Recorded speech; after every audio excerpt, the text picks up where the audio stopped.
Salve, salve, senhoras e senhores, profissionais das artes, curiosos, amantes do teatro. Sejam todos bem-vindos à videoaula Faça-se a Luz. Eu sou Pedro Forjaz e vou guiar vocês pelo processo de criação da iluminação para um espetáculo teatral. Dúvidas nos comentários serão eternamente bem-vindas. Vem comigo! Na iluminação cênica, como em boa parte do mercado de prestação de serviço, tudo acaba e começa com uma burocracia que, ainda que chata, é imprescindível para aumentar a segurança dos profissionais envolvidos e também do contratante. O primeiro passo, então, nesse sentido, é a exigência de uma carta de anuência, que é um documento que é exigido pelo menos para projetos inscritos em editais ou leis específicas. Não é só sobre a formalização do serviço. Geralmente o convite para integrar um projeto parte de indicações ou necessidades técnicas de outras partes envolvidas, ou do diretor, ou do produtor, do cenógrafo, ou da própria dramaturgia do texto.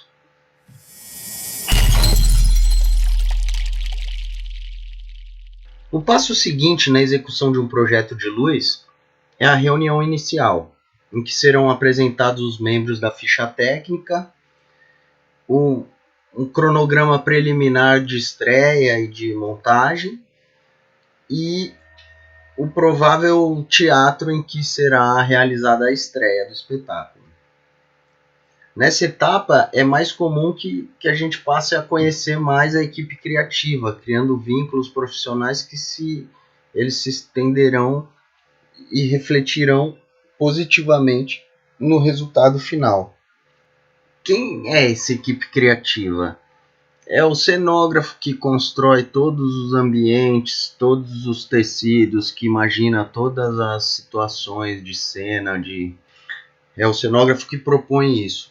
O sonoplasta é que vai propor os climas sonoros, as músicas, a ambientação, se vai ter música ao vivo, se não vai. O produtor, por sua vez, coloca todo mundo na real da situação, do que tem de tempo para montar, do que tem de grana para cada um desenvolver o seu papel. O diretor está ali para puxar todo mundo para as viagens dele, então ele que vai orientar o cenógrafo de como que ele quer que as coisas sejam construídas, o tom, a luz. Ele também vai dar as rubricas todas da direção das cenas, como é que ele vai organizar o espaço dos atores no palco. E é nesse momento que a gente começa a levantar todas as informações possíveis sobre a cenografia, o figurino, que eu esqueci de falar, mas é importante também. Além de adequar as expectativas do diretor e do produtor quanto ao que está sendo proposto financeiramente e estruturalmente.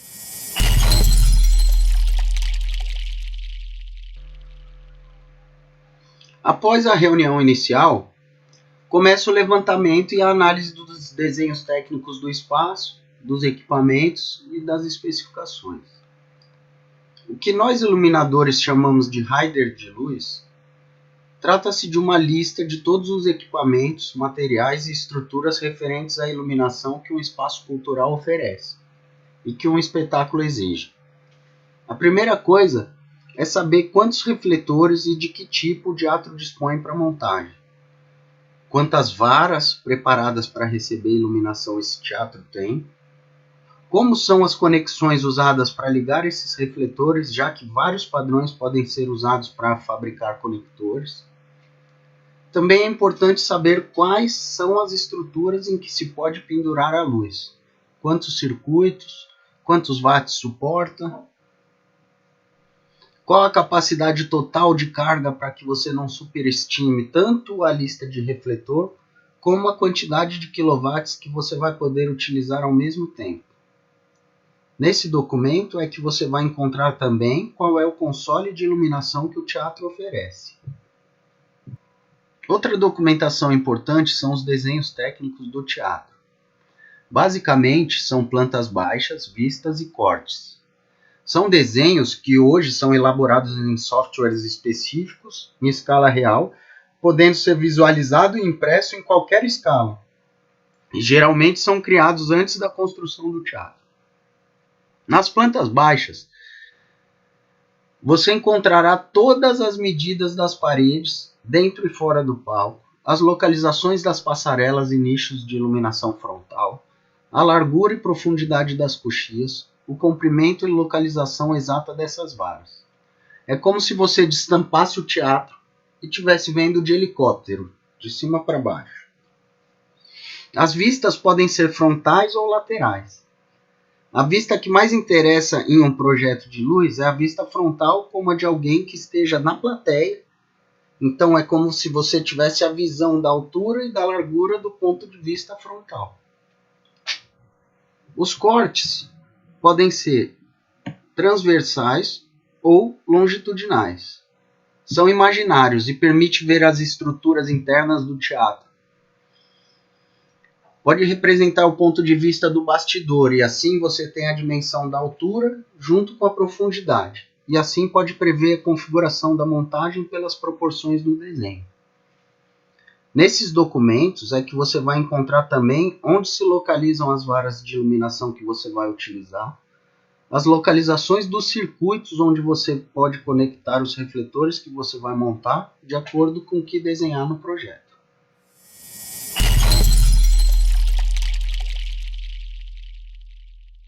Na etapa seguinte, a produção agenda uma reunião com todos os membros da equipe criativa para fazer um levantamento dos itens de cenografia, efeitos especiais, videoprojeções, de que forma isso vai contracenar com os atores. Já se tem uma ideia dos croquis dos figurinos, os tons e o estilo de acordo com o que o diretor e a obra pedem. Alguma coisa do que se refere ao desenho de som do espetáculo também já está sendo sugerido nesse momento. Se teremos música ao vivo, posicionamento de caixas de som e microfones, alguma proposta com relação à atmosfera sonora, o estilo das músicas, quais são as referências musicais que estão utilizando. Isso tudo também vai orientar o trabalho do iluminador, dos climas sonoros que ele vai precisar acompanhar com a luz. Reunidas todas essas informações, é hora de rascunhar tudo isso em cima da documentação que foi conquistada na etapa anterior. Assim começa o quebra-cabeça de dividir as varas que o teatro tem para cenografia, para iluminação e eventualmente para o som. Às vezes precisa de microfones e caixas de som penduradas. Isso também vai demandar da estrutura que é comum para todas as áreas. O projetor também, se precisar ficar dentro do palco, é preciso reservar uma vara para encaixá-lo na matemática e na geometria dos espaços, que no teatro é implacável. Daí é pegar a planta baixa com a implantação das varas e fazer essa divisão e essa equação de qual área vai usar qual vara de acordo com o melhor resultado. Porque o cenário também depende de uma boa posição da luz para ser bem iluminado. Por outro lado, não se pode ter uma caixa de som na frente de um refletor. Por isso é preciso, nesse momento, considerar todos os elementos e seus respectivos posicionamentos. Daí, com o conceito do cenário e a ideia inicial do figurino, a gente também pode começar a definir tons de cor ou correção que podem ser utilizados como acessórios em diversos refletores. Nesse momento, a cenografia também já começa a definir os elementos com iluminação específica, como, por exemplo, abajures, lareiras, arandelas, lampiões. E avança na parceria com o iluminador para escolher o melhor material, tipo de lâmpada, método de instalação e conexão ao sistema de iluminação, de forma que toda essa luz cenográfica seja controlada junto com a luz convencional. Daí, enquanto a equipe técnica criativa começa a preparar o terreno para receber o espetáculo, o diretor está ensaiando o elenco a todo vapor e criando as cenas e as movimentações. Vai chegar um momento em que ele vai apresentar o que ele está construindo com os atores, agregando já espacialmente os elementos cenográficos, experimentando músicas, alguma coisa de figurino. Esse já é o momento do diretor começar a trabalhar com as dimensões que ele vai encontrar no palco do teatro. Assim, tanto o iluminador como o diretor e os atores vão ter maior consciência de espaço, e quanto mais acostumados eles estiverem ao espaço real, mais natural vai ser a adaptação deles e o acontecer das luzes no palco.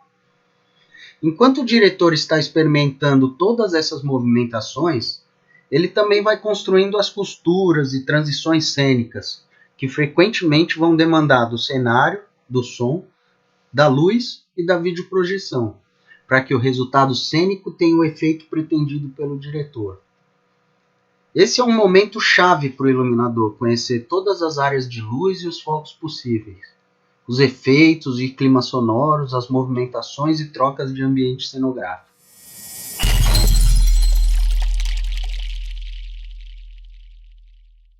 Na sequência, logo depois desse ensaio pioneiro, com a cabeça fresquinha, recém-saída do seu primeiro contato com o protótipo da obra teatral, é conveniente para o iluminador fazer uma lista de todos os grupos de luz de que vai precisar para iluminar a área em que será realizada a atuação. O primeiro objetivo é aproveitar o máximo do equipamento que o teatro oferece como parte do contrato. Daí, nasce uma lista com grupos gerais, grupos laterais, grupos de contraluzes, grupos de efeitos e grupos de aparelhos inteligentes. A dramaturgia também deve ser considerada para a composição desse conjunto de grupos de luz.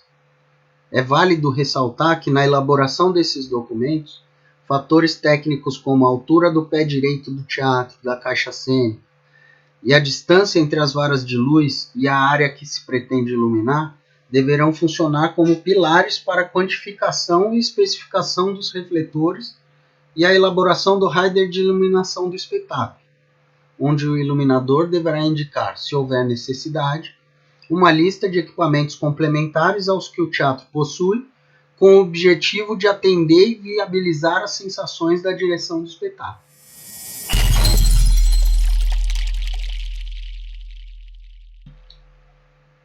Agora é chegado o momento de transformar todos esses rascunhos e conjunto de listas com informações e percepções do que já foi visto e discutido em um projeto de iluminação.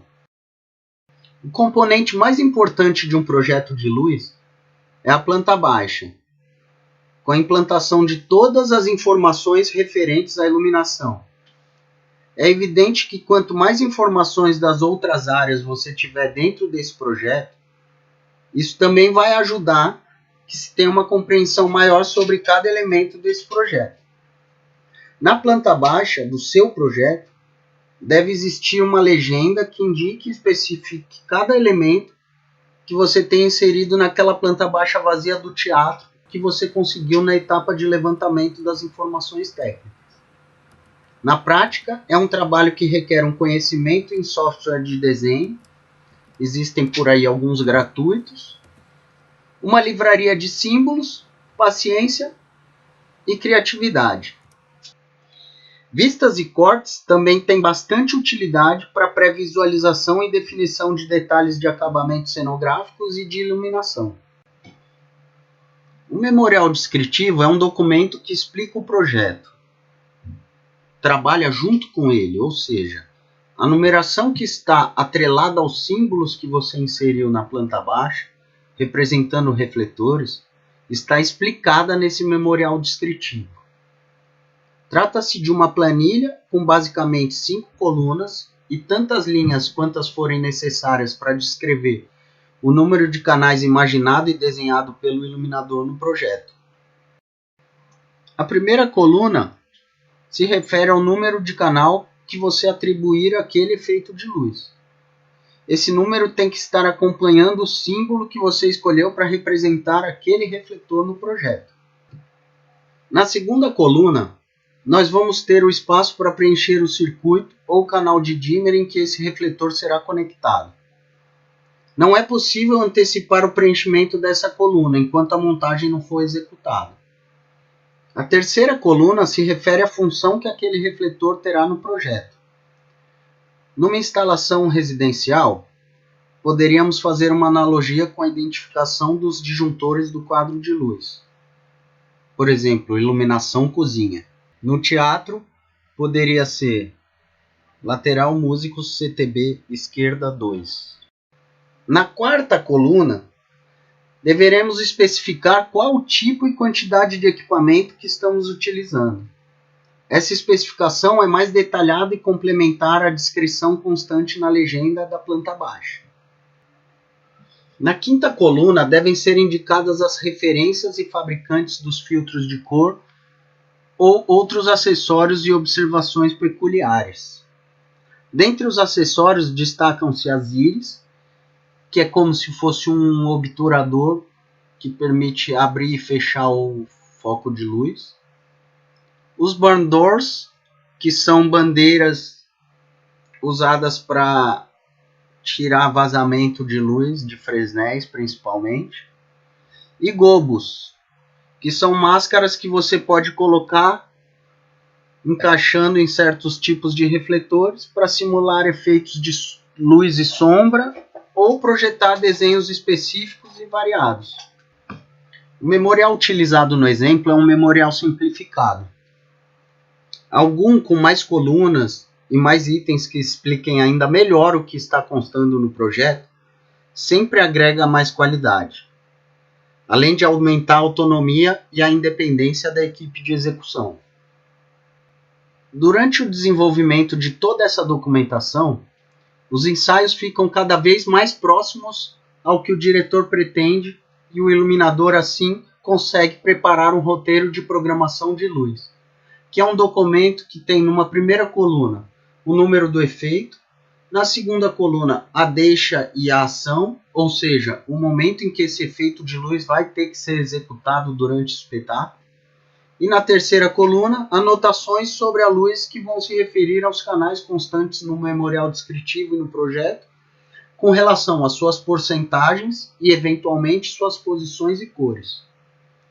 Dessa forma, o iluminador chega com uma estrutura de programação pronta que pode ser editada, mas não precisa ser construída do zero. O roteiro de operação, além de ter o número de efeito ou cena de luz, ele tem mais uma coluna que se refere ao tipo e velocidade do movimento de luz. Nesse documento, as deixas e ações devem ser mais específicas e precisas. As palavras que se referem a um instante perfeito para a mudança de luz devem estar robustamente destacadas. Uma última coluna para observações também deve ser utilizada para indicar movimentos cenográficos, momentos de acionamento de máquina de fumaça, fim ou início de um bloco de cenas e outras opções sobre aquele efeito. É importante ressaltar que o roteiro de operação só vai ser concluído após a montagem e ao longo dos ensaios gerais.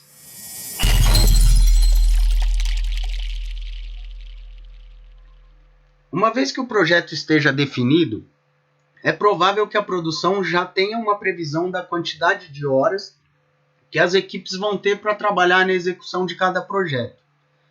Iluminação, cenografia, sonorização, videoprojeção, direção, todas essas áreas vão precisar de tempo para concluir os seus objetivos estabelecidos no projeto.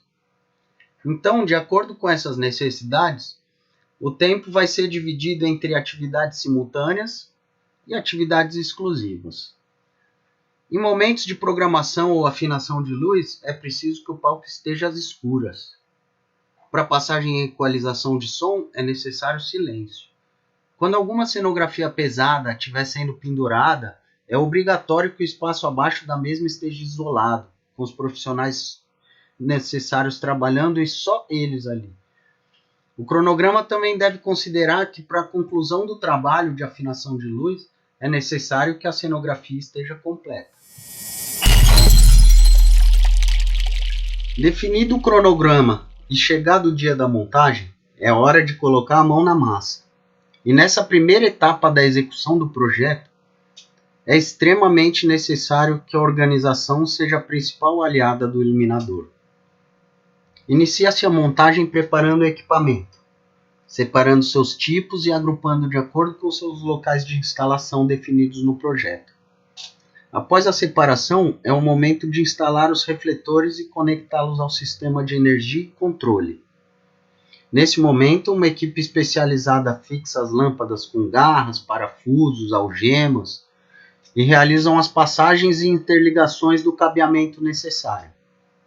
Nesse momento, o responsável pela montagem deve preencher a segunda coluna do memorial descritivo, referente ao número do circuito ou dimmer em que está sendo ligado cada refletor. Enquanto isso, outra parte da equipe se dedica a colocar nos aparelhos eventuais acessórios e filtros de cor que constem no projeto. Após essas etapas concluídas, é necessário testar todos os equipamentos a partir do console eleito para programação e operação da luz.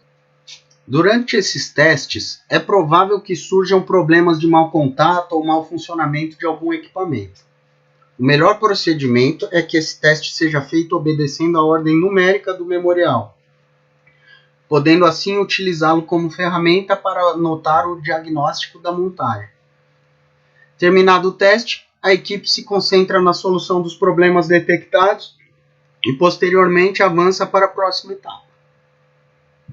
A partir da definição da altura da cenografia, já é possível ajustar a altura das varas de iluminação e iniciar a afinação dos refletores convencionais, ou seja, o direcionamento e fixação dos seus fachos de luz até os locais específicos pré-definidos no projeto, ou ainda obscuros na cabeça do iluminador. Os refletores convencionais são aqueles cujo facho de luz não podem ser movimentados a partir da mesa de controle. Em diversas situações, por inúmeros motivos, pode ser que não existam refletores inteligentes à disposição do iluminador. No entanto, quando é viável incluí-los nos projetos, sua utilização traz infinitas possibilidades. São exemplos os refletores de LED, RGB ou CMY e os moving heads. O momento da programação de luz é aquele em que o iluminador precisa de maior concentração em curto prazo. É evidente que nos projetos mais simples, com menos recursos, essa etapa não parece tão complexa. Mas nos espetáculos com grande quantidade de refletores, com muitas cenas de luz, é um desafio a construção de cada cena de luz, de forma que se faça valer todo o esforço e dinheiro dedicados desde o convite para iluminar o espetáculo. Nessa etapa, também é fundamental que haja uma organização lógica dos canais e as formas de acessá-los na mesa de comando. Essa organização começa na elaboração do memorial descritivo e ela continua na programação à medida em que você associa cada circuito e dimmer ao seu respectivo canal indicado no projeto. Esse recurso é chamado de patch e está disponível na grande maioria das mesas digitais de controle de iluminação. Após a conclusão do patch, construir layouts conforme critérios que auxiliem na rápida localização e imediato acionamento dos canais requeridos é um procedimento que contribui muito para agilizar a programação de um modo geral. É comum que os programadores utilizem presets, que são caixinhas com informações filtradas de determinados canais ou grupo de canais. Dessa forma, é possível armazenar as operações repetitivas e padronizadas que se apresentarem durante a programação em botões que, por sua vez, estarão agrupados em classes específicas de botões que posteriormente também serão utilizadas com o objetivo de dinamizar e otimizar o tempo de programação de luz. A partir dessa organização, o procedimento é montar cada cena de luz com seus respectivos canais, cores, intensidades, posicionamento, nos casos dos refletores inteligentes, e armazená-las, cada uma em uma sequência que possa ser acionada manualmente ou com tempos definidos pelo iluminador ou sugerido e exigido pelo diretor.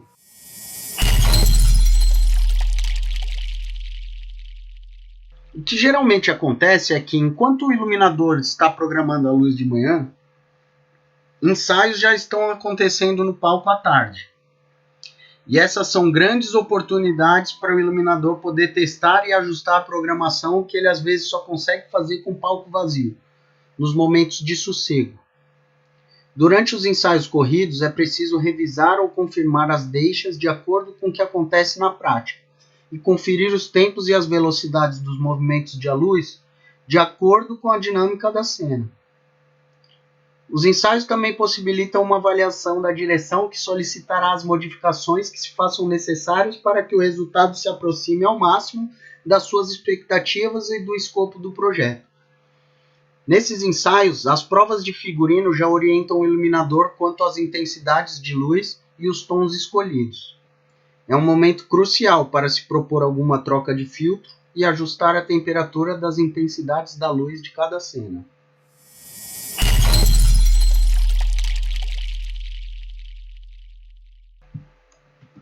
Então, depois que todas as correções já foram feitas e que a iluminação foi aprovada pelo diretor e produção, o resultado da iluminação se concentra principal e literalmente nas mãos do operador de luz.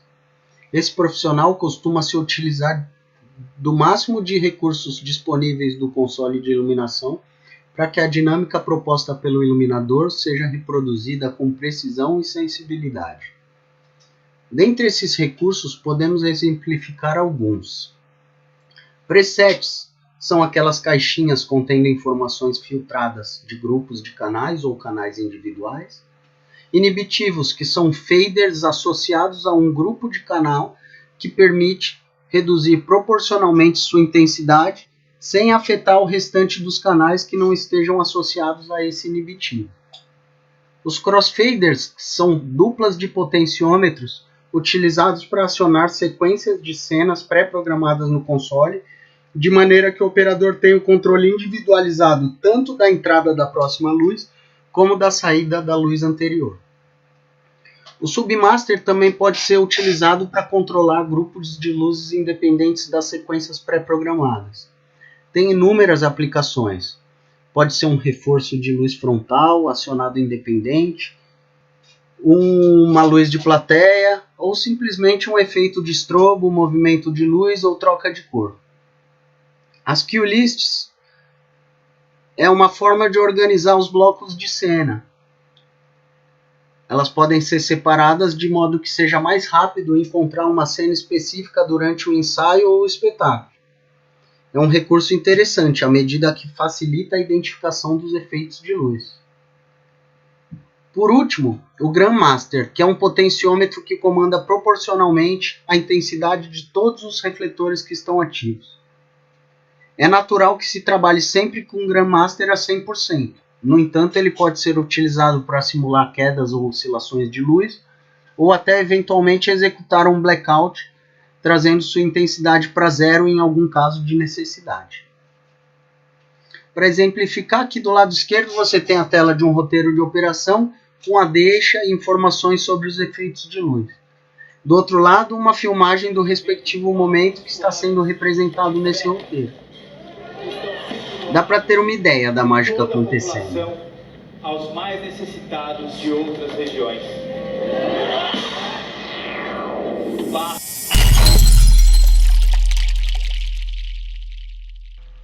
Depois de uma temporada de sucesso, é hora de desmontar.